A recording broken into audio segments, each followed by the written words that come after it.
4 days of celebrations and all those thousands of parties came to a close, a triumphant close last night in London, as the nation, the Commonwealth and indeed the wider world, I think, celebrated the Queen's Platinum Jubilee. Someone who had a front row seat for all of it just outside Buckingham Palace is the royal editor for the Daily Mirror in London, Russell Myers. He's a good friend to this program.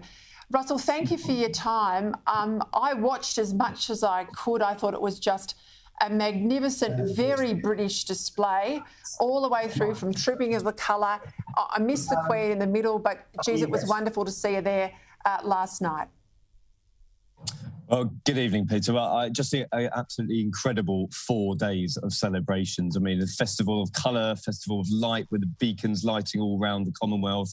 And then, of course, we got to see the Queen on not 1, 2, 3 occasions. I mean, this they'd been completely kept under wraps that she was going to appear on the Buckingham Palace balcony yesterday. But, you know, she had to take a couple of back steps over the last middle period, I think, because she was absolutely exhausted.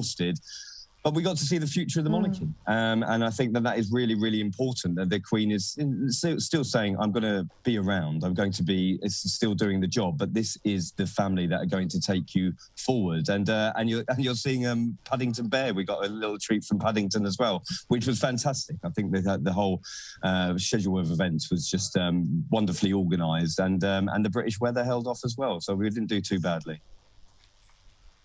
I've been in a room a couple of times when the Queen has been there. I wasn't formally introduced to her. I'm not over-egging it, but I've seen firsthand her sense of humour. I think that was there in that skit. We saw that around the Olympic Games with the James Bond event as well. As light as these moments were, I felt there was a real poignancy to the weekend, because I suspect most Britons are coming to the realisation that they're probably not going to see Her Majesty anywhere near as regularly as they once did. And there's sort of, you know, there's not a regent sense. It's not Charles the Regent, but there's a real passing of the baton there a bit.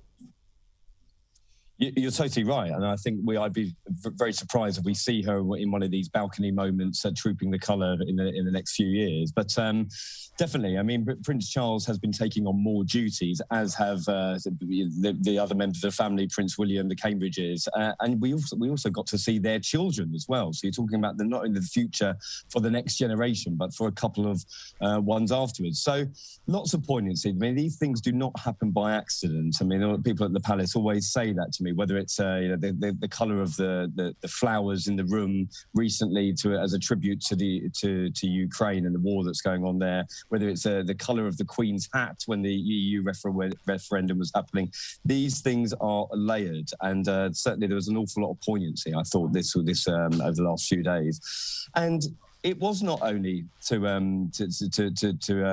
celebrate Her Majesty, but it was also to get out and enjoy some time with our friends and family after being locked over for the last two years. Spot on. I reckon you're going to sleep for a week after all of that. Russell, thank you for joining us tonight.